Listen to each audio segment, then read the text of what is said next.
ये जो दो सूबे हैं सिंध और पंजाब, ये कभी नेशन नहीं रहे, दोनों गुलाम रहे हैं, कभी अफगानों के, कभी सिखों के, कभी अंग्रेजों के, कभी हिंदुओं के।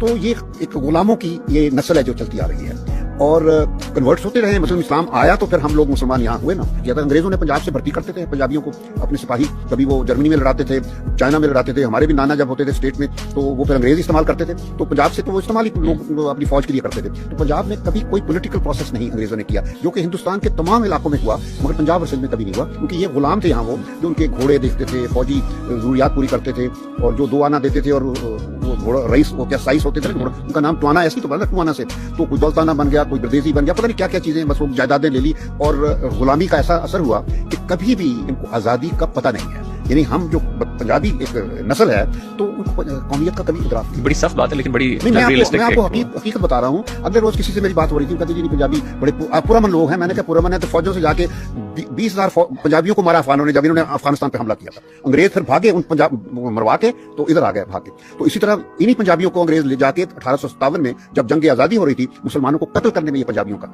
हाथ था। ये सारे यहाँ के लाहौरिये ये जाते थे मारने वहां अंग्रेजों के फौजियों के तौर पर। ये हिस्ट्री है। ये हिस्ट्री जो है ना, उससे आपको अंदाजा होगा कि पंजाबी और सिंधी जो है ये कभी कौम बन ही नहीं सकते। मैं